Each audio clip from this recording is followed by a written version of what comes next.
everyone, welcome to TurboTax Facebook Live Office Hours. You're here today with Pecky and Dina.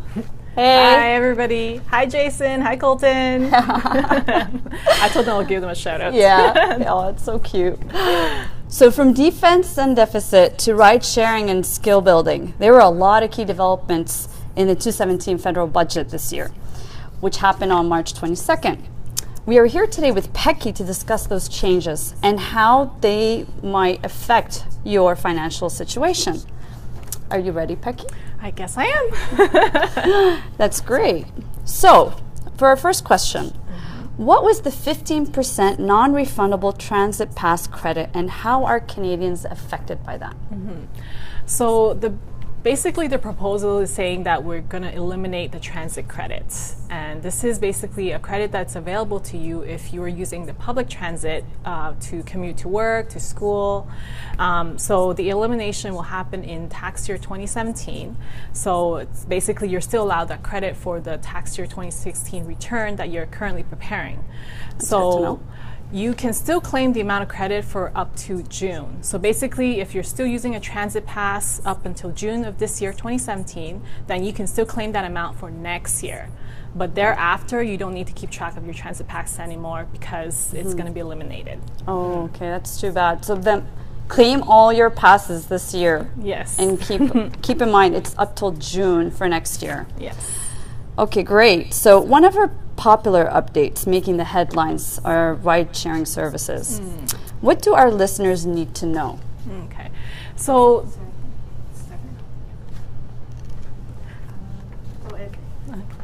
the federal government is proposing to make ride-sharing service to be more in line like a taxi service.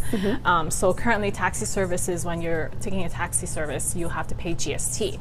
Do we? Yeah, it's part of your fare.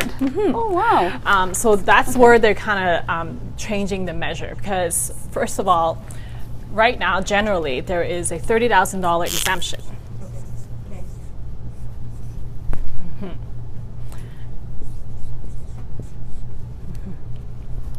So for $30,000, so anybody who is a self-employed ride-sharing service provides that service as a self-employed person.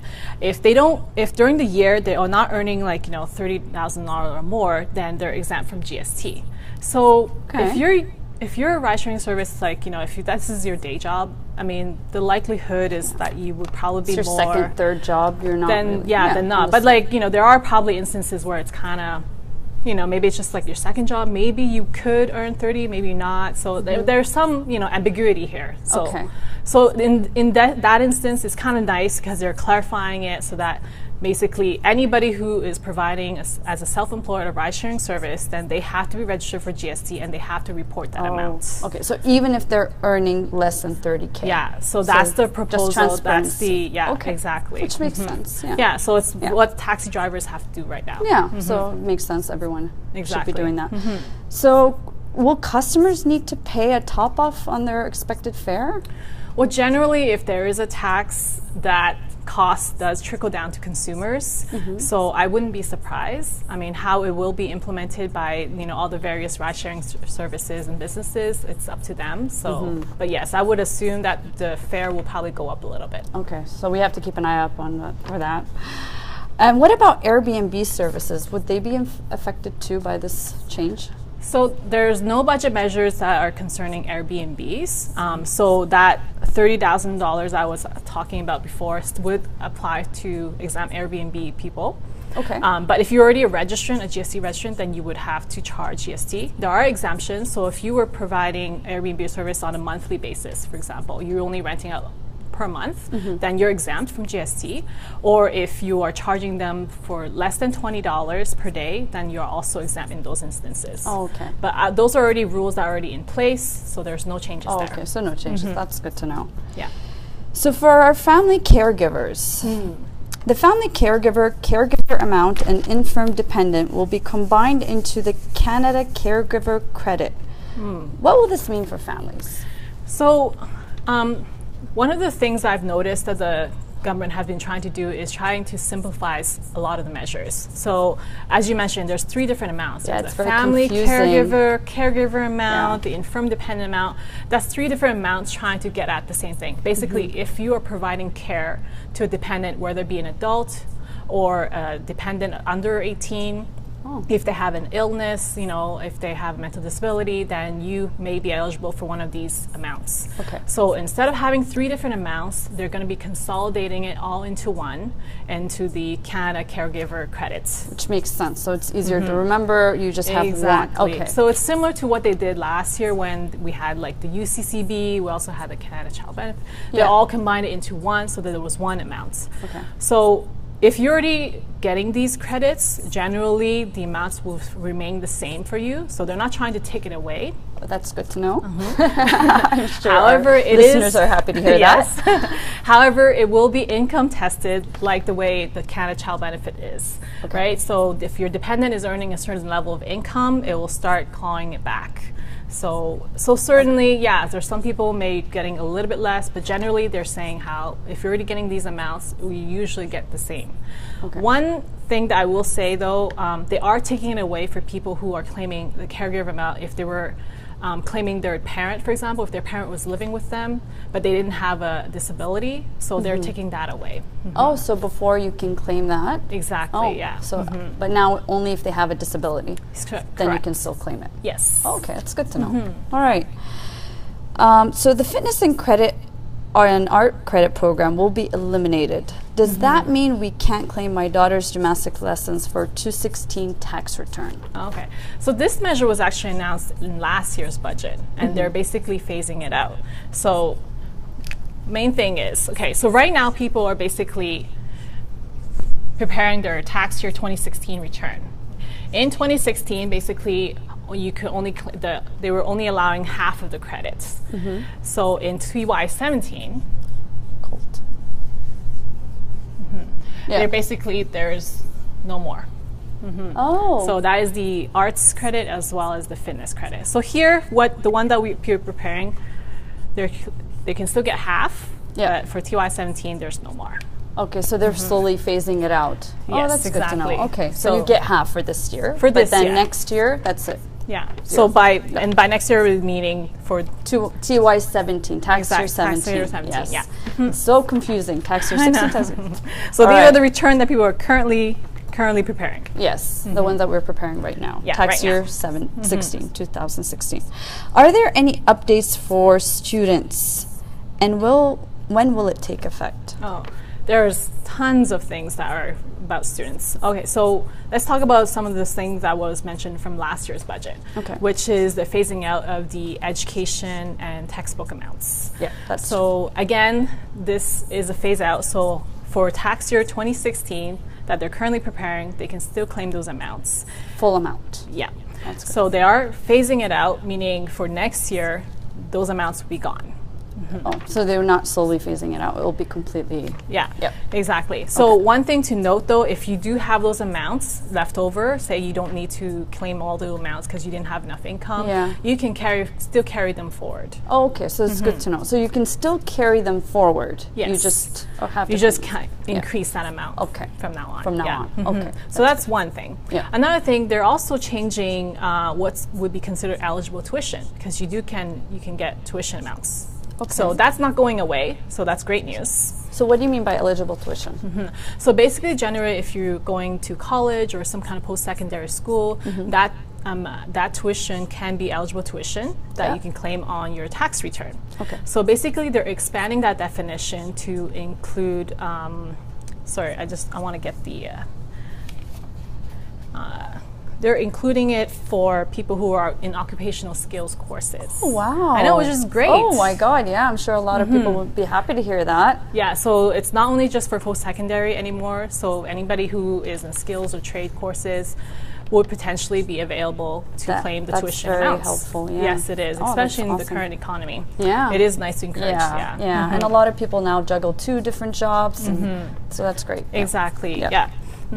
And speaking of school. There's a lot of people also trying to go back to school, whether it be part-timers or so a lot of people are on loans or grants. So they're also expanding those measures. So by that, what I mean is basically they're increasing the income threshold level. So basically, let's say, I don't have the exact numbers, but as an example, let's say the income threshold was like $1,000. If you're earning over $1,000, you weren't allowed the grants, for example. Let's say as an example. So they may be now increasing it to $2,000, for example. Oh, that's great. So that more people will be eligible to get access to the grants as well as the student loans.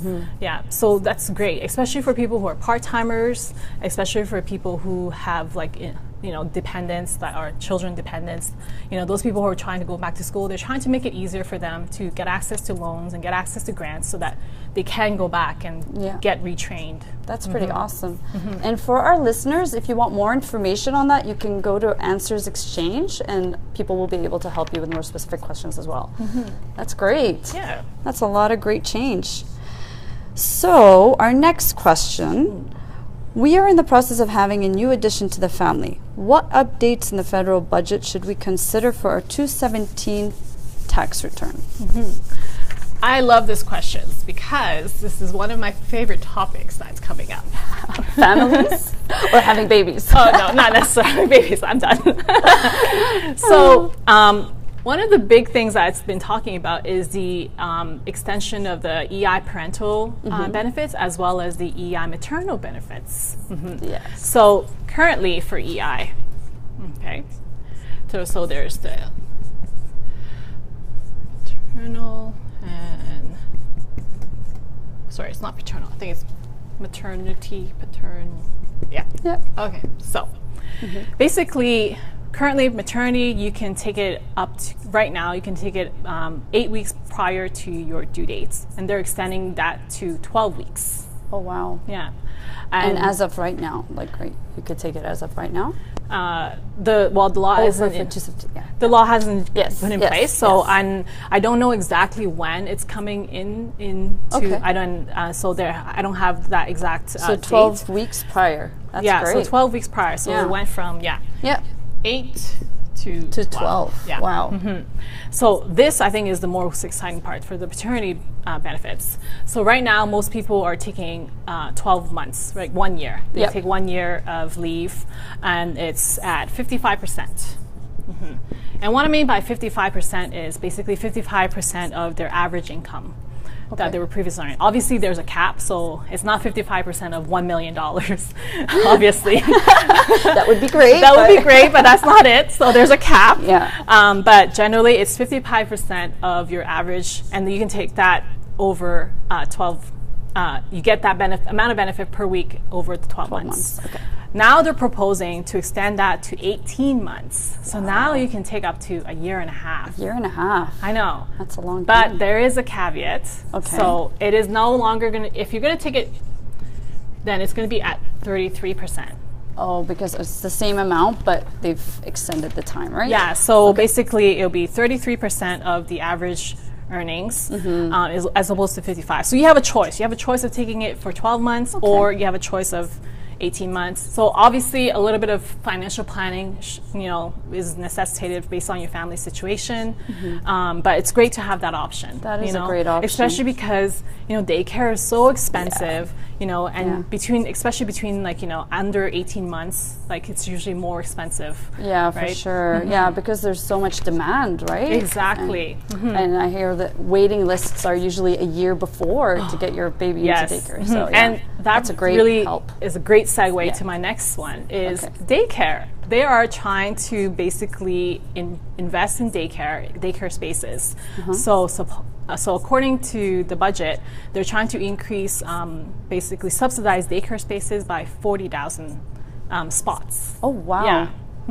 That's so over the next 3 years. Over the next 3 years. That's great to hear. Yeah, so hopefully that will alleviate some of the daycare pressures that people are having. Yeah. I'm sure they'll be very happy to hear that. Yeah. So over the next 3 years. Yeah. So we'll see how that will turn out.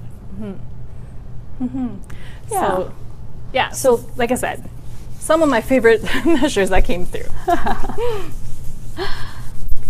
So our next question What are the STEM program? Yes. What investment updates have been made to the federal budget? Okay, so I should use the other one.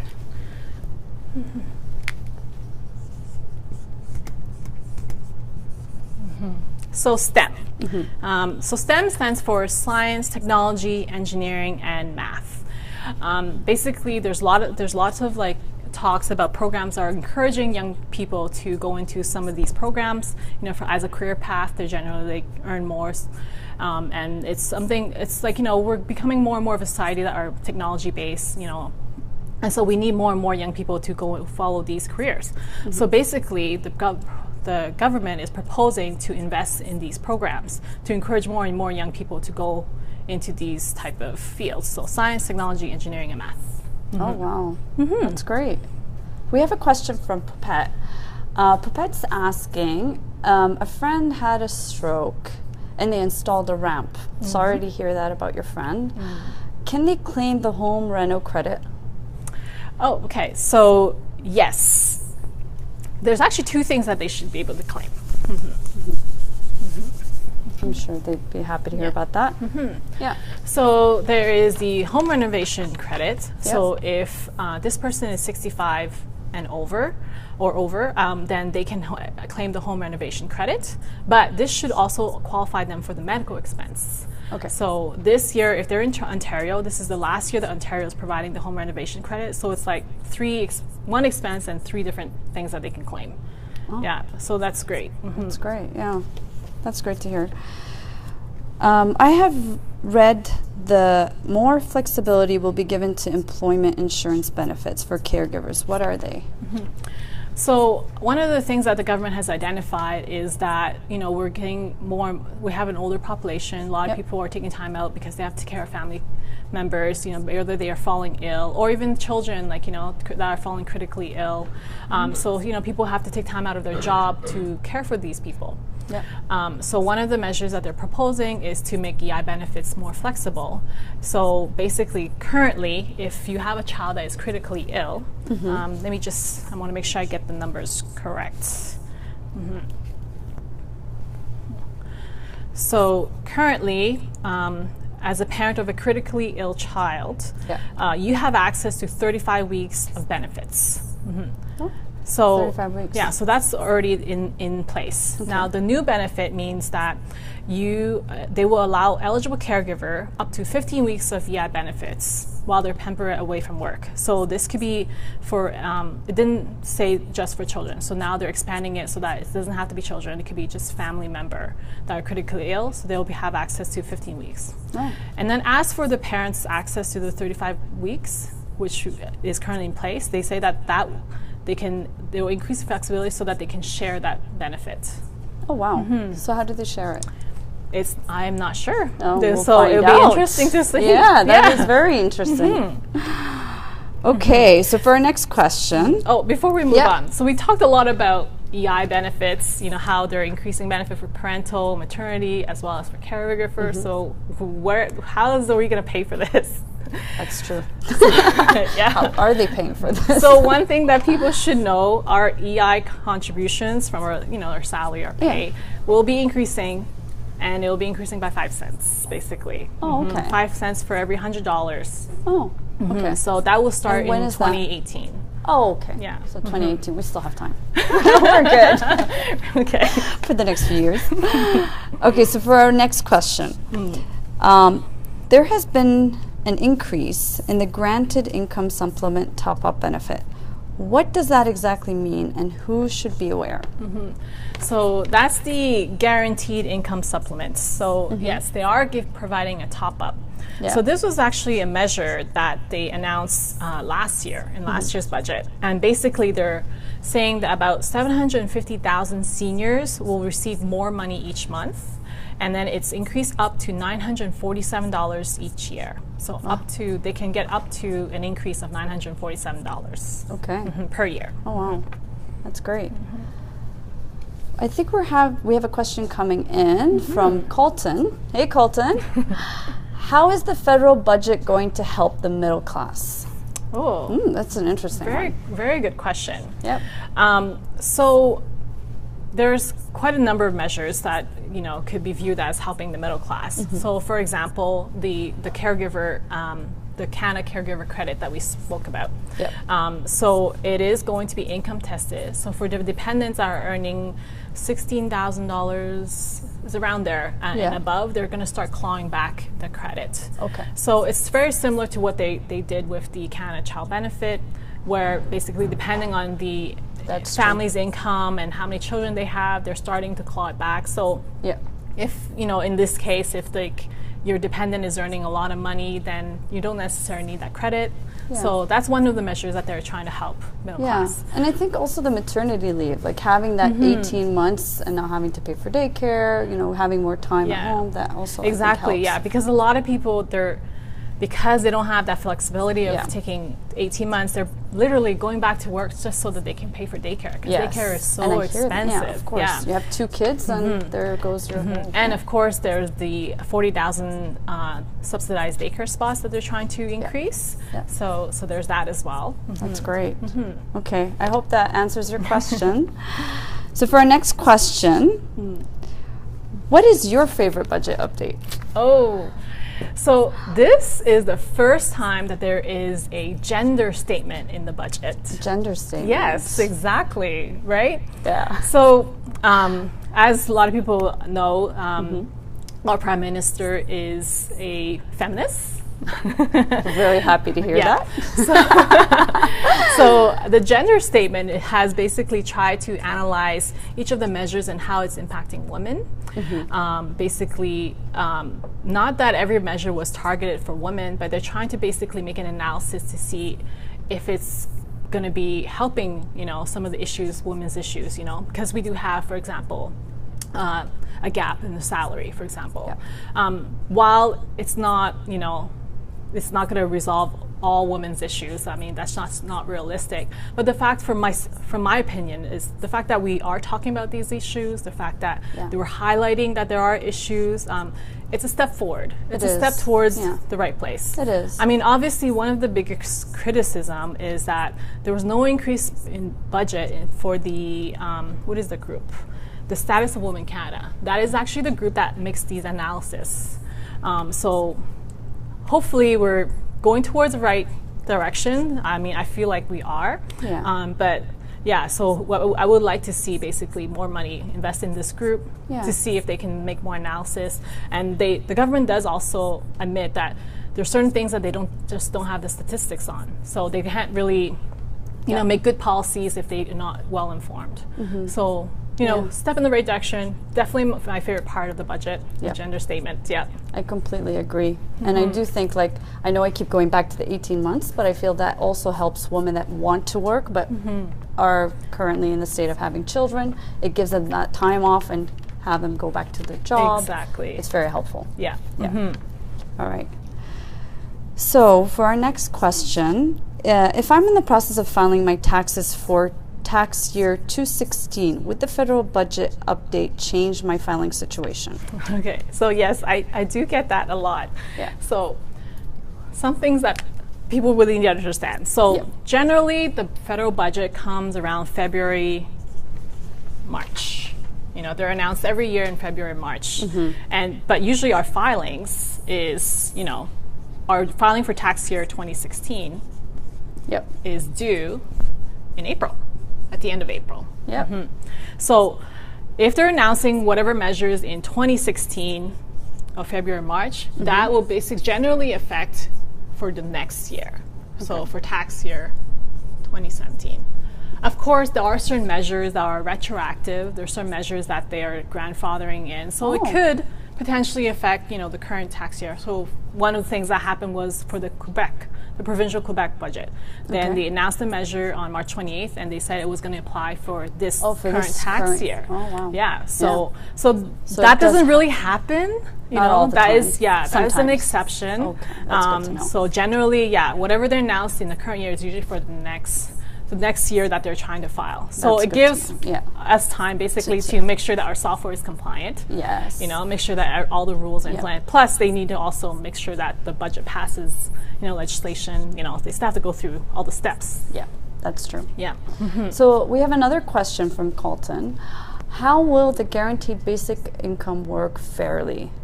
Would it encourage people to not report all their income to remain under the limit? I'm not sure I understand the question. How will the guaranteed basic income work fairly? Maybe our care team can help them with the question. I'm not sure. Yeah? I'm not sure. Sorry, really. Colton. Sorry, but Colton. Our care team will help you with the question. I hope you get your answer figured out. Yeah. All right. For our next question, is it true in vitro fertilization can now qualify as a medical expense and can go back up to 10 years? Wow. That's a very good reminder. So yeah, that is one of the exceptions that I was talking about. So this is one of the measures basically. In general, if you were medically infertile, then you can claim, the treatments and procedures to conceive as a medical expense. Okay. However, so if you're single or maybe you're a gay couple, you're not necessarily considered medically infertile. So they're trying to open up that measure to have these people be able to access the medical expense credit. Oh, wow. So, and they're also making it retroactive to the last 10 years. So that means if, But you have to have the bills for the last 10 years. Yes. Yes, you do have to. Save those bills for the last 10 years. Or maybe go back to that clinic. Maybe they still have the records. That's a lot of money. But that is actually one of the measures that would apply for this current year. Oh, wow. Yeah, so that is one of the exceptions. That they can claim on tax year 2016. That's correct. Which is in April right now. Yes, that's correct. Awesome. Yeah. That's great. So it's very rare to see measures like that will be going back all the way to 10 years. In fact, this is one of the measures that they don't really have a cost analysis of how much this is going to cost the government. Oh, wow. But yeah, I do encourage if people are in this situation, try to find those medical receipts, call those clinics and see if they still have the records and, and claim those medical expenses. For sure. Yeah. So, Peggy, with tax filing deadline coming up, what are the 3 tax tips that you'd like to give our listeners right now?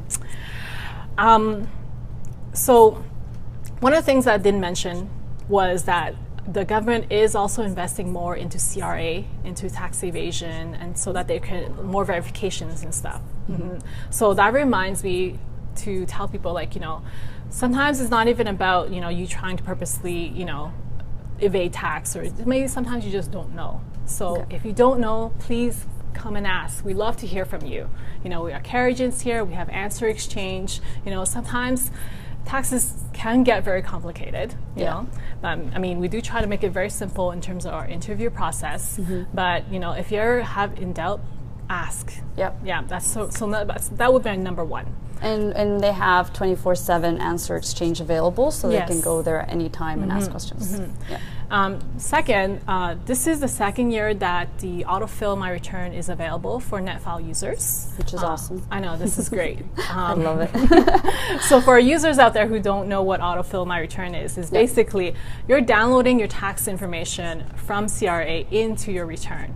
So going through TurboTax will guide you through that process. So all you need is to access to my account, and for that you can sign up through CRA's website. It does take a couple of weeks for them to send you that little password, so make sure you do it now if you still haven't done it, because tax filing deadline is coming up. But yeah, it saves you from typing each and every single, T4 box or RSPs, And a lot of times too, like when you're trying to file, I've seen a lot of users getting errors because the information that they maybe have typed in may not necessarily match what CRA has on file. And so this will save them. It'll save them time. Yeah, and exactly. Have to go figure it out. Yeah, for sure. Exactly. And it automatically populates it in the right places as well, right? Exactly. So it's all about saving time. Yeah. And then finally, I know a lot of users are just terrified about filing their own taxes, But I think that's uncalled for, because really you just need to go in and see for yourself. It's not brain surgery. It's just, a bunch of slips. You need to go into the software. It'll guide you. And like I said before, we're here to help. Yeah. So come and ask questions if you. The worst thing is not knowing, And so that is the biggest hurdle, I think. So once if at the end of the day you're still uncomfortable, there's other options available for you. But just knowing what is involved and how to do it, and super easy. then I think go into the software and try it. That would be my biggest. And they can go in for free. Like they don't have to pay until after when you decide to net file. So you can try the software, use the tax calculator. Yeah, exactly. Find out what you owe. And we do offer the TurboTax free. That is a completely free option. That's true. There's no need to pay. Okay, that's great. Yeah. Well, thank you, Pecky. Thank you, everyone, for joining us. See you next time. Bye. Bye, everybody.